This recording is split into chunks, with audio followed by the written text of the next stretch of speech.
नमस्कार मेरे राष्ट्रवादी एवं मानवतावादी साथियों। लोकसभा चुनाव का दौर चल रहा है।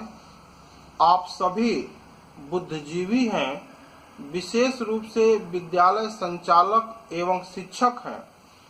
आपको आचार्य चाणक्य की एक बात की याद दिलाना चाहता हूं। उन्होंने कहा था, राजनीति में यदि अच्छे लोग सक्रिय नहीं होंगे तो गलत लोग उन पर शासन करने लगेंगे।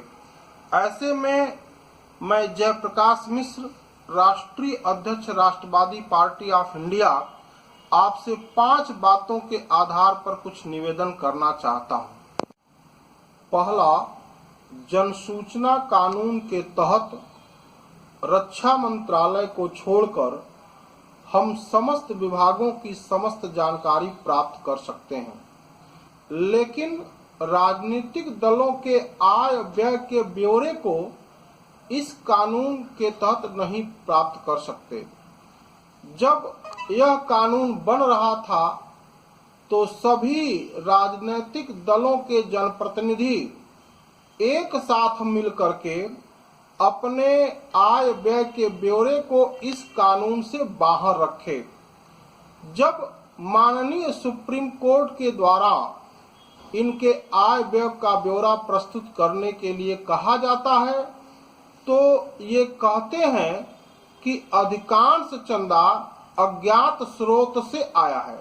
इसका आशय ये कि अरबों रुपए का चंदा किसने इनको दिया यह इनको पता नहीं है। यह तो चोर चोर मौसेरे भाई होने की कहावत को चरितार्थ किया जाना है।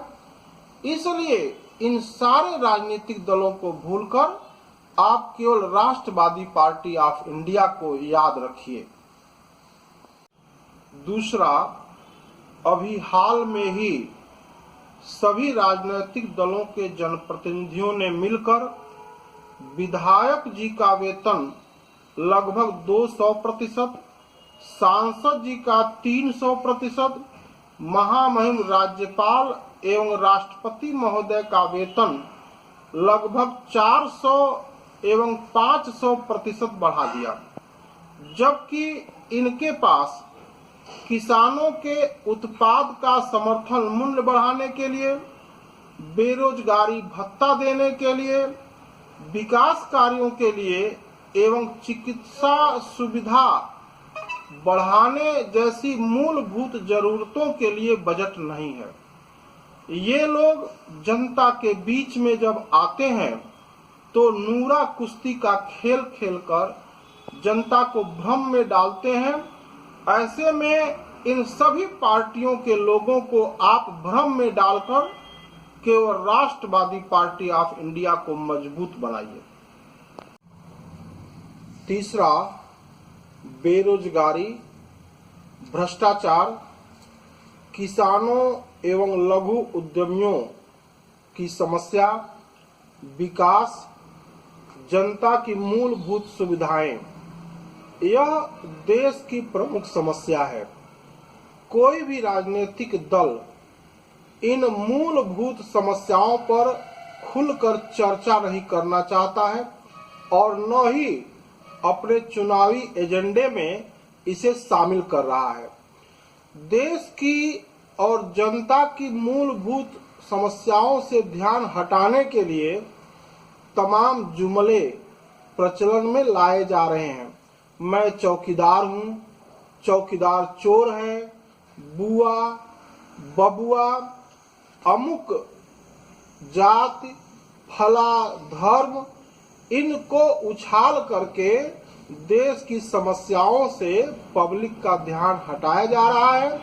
इसलिए इन सारे राजनीतिक दलों से ध्यान हटाकर राष्ट्रवादी पार्टी ऑफ इंडिया पर केवल ध्यान दीजिए। चौथा, 5 वर्ष पहले जब निवर्तमान सरकार बनी थी तो गोरखपुर के हमारे एक मित्र सत्यप्रकाश राजन जी ने मुझसे पूछा, प्रधानमंत्री जी के बारे में आपका क्या कहना है। मैंने उनसे कहा था, विकास को अपना प्रमुख एजेंडा बनाने वाले, अपने देश का जो धन विदेशों में जमा है उसे वापस लाने वाले, भ्रष्टाचार को समाप्त करने वाले, राम मंदिर का निर्माण कराने वाले भगवान के अवतार से कम नहीं हो सकते हैं। लेकिन मुझे क्या पता था, शायद मैं भूल गया था कि कभी माता सीता का हरण करने वाले साधु भेषधारी रावण और कालनेम भी हुआ करते थे। हम ये भूल गए थे। SC/ST पर सुप्रीम कोर्ट के फैसले को बदलकर कानून लाने वाले तथा राम मंदिर निर्माण के नाम पर वोट पाकर सत्ता में आने वाले और राम मंदिर निर्माण के लिए कोर्ट के फैसले का इंतजार कराने वाले और नेताओं का वेतन टैक्स फ्री तथा फौजियों का वेतन टैक्स के दायरे के अंदर रखने वाले, इसके साथ ही स्वर्गीय अटल जी जो भारत रत्न थे, जब जीवित थे और पिछला चुनाव हुआ था तो प्रचार सामग्री से उनको गायब कर देने वाले, लेकिन मरणोपरांत 216 हड्डियों से उनके 4000 अस्थि कलश बनाकर पूरे देश में घुमाने का नौटंकी करने वाले ये भ्रम में डाले हुए थे। इसलिए इन्हें भ्रम में डालकर आप राष्ट्रवादी पार्टी को मजबूत करिए। हमारी प्रदेश सरकार जनता को धर्म रूपी अफीम की गोली खिलाकर मुख्य समस्याओं से उदासीन कर रही है।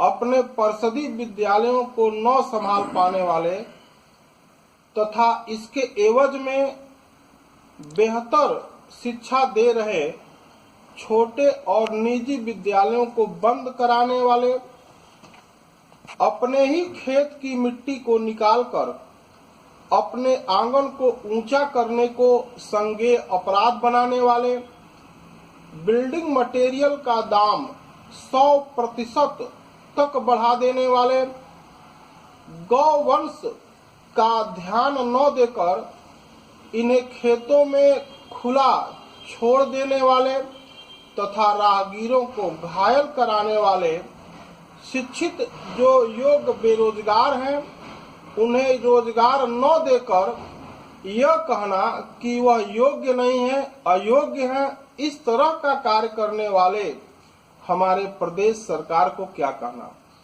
इनको जवाब देने के लिए बहुत भरोसा किया है इस समाज ने हम पर, इसीलिए तो सियासत का जिम्मा भी है हम पर। अपने निजी जिम्मेदारियों के साथ इसे भी समझें अपना कार्य, क्योंकि गलत लोगों से इस देश को बचाने का जिम्मा भी है हम पर। धन्यवाद।